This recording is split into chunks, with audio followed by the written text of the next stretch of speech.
हरेस खिन्थु मा जोंनि गेजेराव मा बेरायनो थांदों एखदम भारा भारा एखे बिरादनो सोरबा लण्डन आमेरिका माबेयाव थांदों सुइजारलेण्ड थांदों साइबेरिया थांदों आरो नै एखे माबा थांदों मा होनो बे थाइलेण्ड ना भियेटनाम हिसाब गैयै आरो बिथांखौ बेरायनाय एखे जानाय लोंनाय दा नोङो माने सिथाबा थादों हाग्रामाजों बिरादनो मानसिफ्रा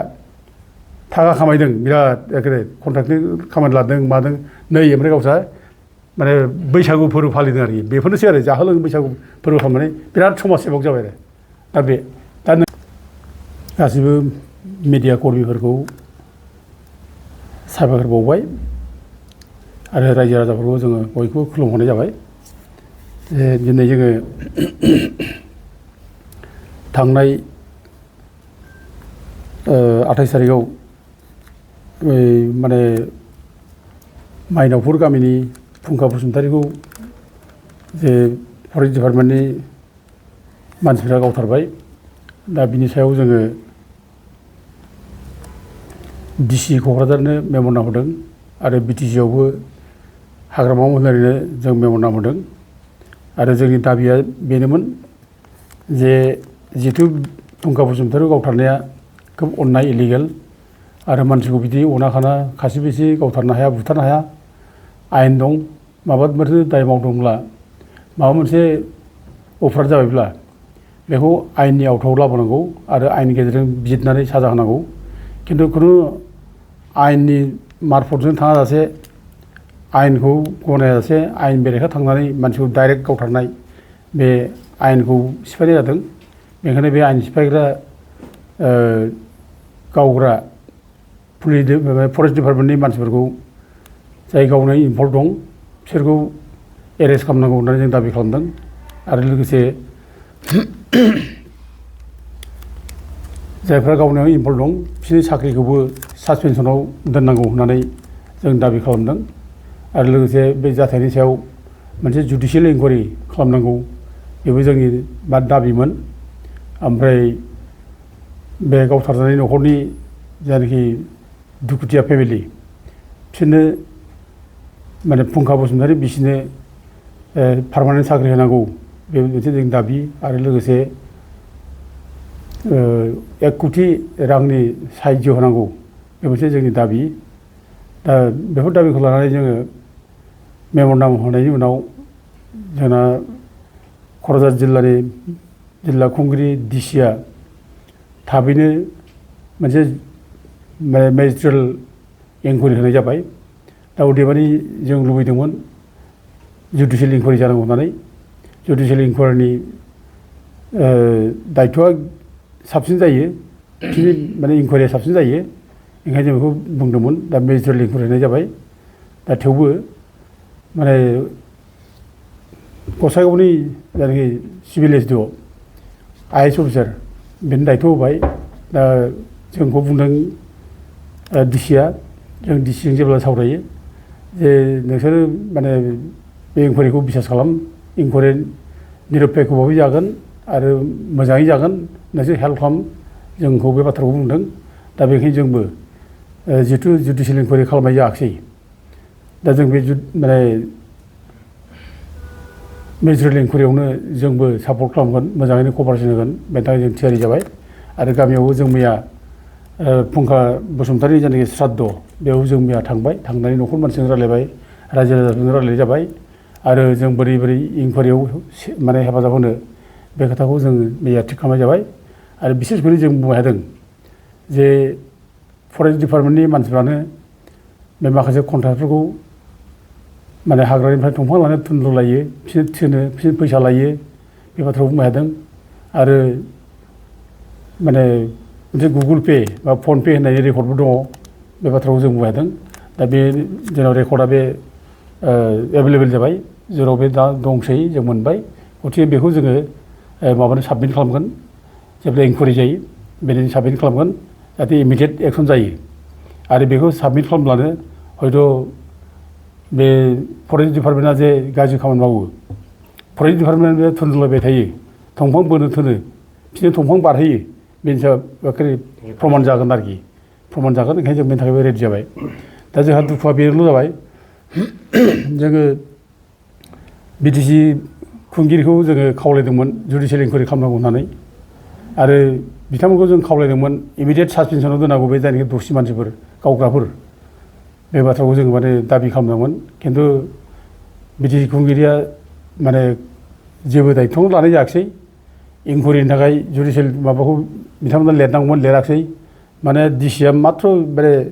मेजिस्ट्रेट इनकुवारिल' होनो हायो बिनि गोजौसिनाव होनो हाया दा खिन्थु BTCआ जुडिसियेल इनकुवारिखौ होनो हायो दा BTCआ होनांगौमोन जे न्याय जुदि लुबैमारदोंब्ला BTCआ अन्नायखौ माने माबानो थाखाय साजा होनो थाखाय न्यायखौ माने होनो थाखाय बयनोबो जुदि गोसो दङब्ला BTCआ जुडिसियेल इनकुवारिखौ होनांगौमोन आरो लोगोसे जायनाखि दरसि मानसिफोर गावग्राफोर बिसोरखौ माने साख्रिनिफ्राय सासपेनसनाव दोननांगौमोन बे BTCनि दायित्वमोन खिन्थु बिथांमोना खुनु सासपेनसनबो खालामाखिसै जुडिसियेल इनकुवारिबो खालामाखिसै खुनु दायित्व लायाखिसै जेबो जेनेबा एखेबारे गावथारजाबाय जोब्बाय जेबो बेयाव रिएक्सन गैया जेबो माने मावनांगौ जेबो गैया बेबायदि मोनसे माने माबा खालामनाय जादों दा BTCनि खामानिया मोजां जायाखै बे दुखु नांथाव बियो मानसिखौ नायगारनाय गावथारनानै बुथारनानै माने ओरैनो जेबो बिसार गैया बासै ओरैनो फोजोबना दोननाय बिदि खुनु दोननो हाया बिदि जायोब्लालाय समाजा बोरै मोजां उनाव समाजा मोजां नङा बिदि जानला मोनला मानसिखौ थानानै गावथारगोन नङैनो दाय लगायगोन थंमा खावदोंमोन नैबे सिखावमोन नैबे उमुकमोन बायदिसिना बुंगोन गावगोन बेयावनो जोबोब्लालाय माथो बे बुथारलायनाया गावथारलायनाय जाबाय थागोन जोबनाय नङा आरोखि दा ओंखायनो बेबायदि जिनिसखौ माने BTCआ खालामनाङामोन आरो BTCआ सोरनि BTCआ जोंनि बे गोरिब गुन्द्राफोरनि थाखायनो गोरिब गुन्द्राखौ प्रटेक्सन होनांगौनिया BTCनि दायित्व बे गोरिब गुन्द्राखौ प्रटेक्सन थाखायनोथ' जों BTC मोनदों बिदि सोरजिदों गोबां माने जिउ गारनानै गोबां माने थै बोहैनानै जों बे BTCखौ मोनबाय दा अब्ला बे BTCनि दायित्वआ मा बे गोरिब गुन्द्रा जाम्बा जाम्बिनि माबाखौ जोङो निरापत्ता होनांगौ गोरिब गुन्द्राखौ जों बेंनांगौ गोरिब गुन्द्रानि जिउआबो जिउ गोरिब जाम्बा जाम्बियाबो थांनानै थानायनि अधिकार दं बिसोरनि जिउखौबो जों निरापत्ता होनांगौ बिसोरनि जिउखौबो सनमान होनांगौ खिन्थु बे नङा जे गोरिब गुन्द्राखौ जों एखेबारे अननाय खालामगोन फिसा फिसौ दायावनो जोङो माने बुग्लुं सुग्लुं खालामगोन गावथारगोन बुथारगोन बेथ' जानो हाया बेयो जेब्ला इलेक्सन फैयो अब्ला थाङै थाङै जोङो इलेक्सन थाखाय गिदिं गिदिं बिराद लेक्सार गिदिर गिदिर हैगोन जानाय लोंनायनि बेब'स्था खालामना होगोन बेथ' बे खुलुमबाय बायगोन बेथ' जोंनिथ' बेथ' माबा जानो हाया बे आखु जानो हाया बे आरो जों बेखौ इनकारेज खालामनो हाया बे जानो हाया बे दा जों गोरिब गुन्द्राखौ जों फोथांनानै लाखिनांगोन गोरिब गुन्द्राखौ जों बासायनांगोन गोरिब गुन्द्रानि निरापत्तानि खामानिखौ जों मावनांगोन जोंनि दायित्वआ बे जों बोरै बिसोर निरापत्ता होनो हायो आरो BTCआ बेनि थाखाय जादों दा अनेक दुखुनांथाव जाबाय जोंहा जे बेबायदि घटना थांनाय आरो 2023आवबो जाबाय माने 14 आगष्ट बेयावबो एखेबारे अना खाना मानसि गावथारबाय नोङो बे हेमन्त नार्जारिखौ थंमा थुख्रासेनि थाखायनो गावथारबाय फरेस्ट डिपार्टमेन्ट लायनो थिनदों लायनानै लाबोबाय लाबोनानै फैसा मिलायाखैना माखो लामायाव जमनानै नोङो बे माबाजों मा होनो बे फरेस्टनि राइफलजोंनो एनजिअनि मानसिया थांनानै गावहैबाय बेथ' बिराद इनजास्टिस बियो बेबायदि बोरै जानो हायो बे BTCआव जायोब्लाथ' BTCआव जेनेबा बेखौनो रुल्सआनो गैया थारमाने बेयाव बे अराजकता आरो बे माने गुन नाजाफोरा खालामनो हायो फिन देरहायो होननायसो जाबाय बेयाव गोसोबादि नों राइफल लानानै गावहैनाय फरेस्ट डिपार्टमेन्टखौ बेयावथ' खुनु बिसारबो जायाखिसै जेबो गैया अना खाना दा बे फेमिलिया एखेबारे रुइन जाबाय एखेबारे मालाय बिसि फिसाय संसार जाफुदोंमोन फिसा दङ दा बेनो रावबो माने बे हेमन्त नार्जारिनि बिसि अनजुलि नार्जारि दा बेनो जे थांनानै थानायनि बेब'स्था खालामनांगौ प्रमद बर'नि दिनावबो खालामाखिसै आरो नै हाग्रामाबो जुदि जेबो खालामाबा दानि BTCआबो खालामाबा हा मा जागोन बेलाय बे समाजा मा जागोन बे जाथिया मा जागोन बेलाय गावथारलायबाय था बुथारलायबाय था गावजों गाव एखेबारे रंजा खुसि खालामबाय था आरो नैबे माबाखौ गावथारबाय 17 सेप्तेम्बराव थाख्लाय दैसायाव लांनानै गावथारबाय नों बे नाबेसर बसुमतारीखौ हमखानाय मानसि फरेस्ट डिपार्टमेन्टआ माने गान्दा गं फानो होननानै बेखौ हमना लाबोबाय गावसिनि कास्टडियाव दोनबाय गावसिनि कास्टडियाव दोननायनि उनाव सानथामनि उनाव बेखौ लांनानै थाख्लाय दैयाव गावथारबाय बेसेबां अननाय बियो बेसेबां मुगैथाव घटना बियो बिदि जानो मोनोमोन नामा बे जोंनि सिभिलाइज माने समाजाव बे आन्दलन खालामनाय बर'लेण्ड रायजो बिग्रा मानसिफोरा बिसोरनि गेजेराव मानसि बुथारनो हानाय सोर खमथा दं बिदिखौलाय आरो रावबोथ' प्रटेस्ट खालामाखै सोर प्रटेस्ट खालामदों रावबोथ' खालामाखै बयबो साइलेन्ट एखेबारे सोरबाथ' दाय होदों थंफां सिखाव माबा सिखाव दायनानै बेबायदिनो फोजोबनांदों गावजों गाव बुथारलायनानै माने सिखाव साजायलायनाय बिदिनो माने फोजोबलायनांनाय खुनु बिसार गैया बेबायदि खालामनांदों जोंनि गेजेराव आसलते सरकारा बे जाथायनि सायाव मानो जेबो गोनांथार बेथ' निन्दा खालामथाव खुनु दायित्व लायाखै जेबो गैया रावबो माने माबा खालामाखै जोंहा दुलाराय बर' फरायसा आफाद साइलेन्ट जेबो बुङा माने बे समाव बिसोर इउ पि पि एल जों लोगोमोन इउ पि पि एल आ दाय मावबाय जेब्ला बिसोर बुंनांगौ बाथ्रा गैला जेखि बुङा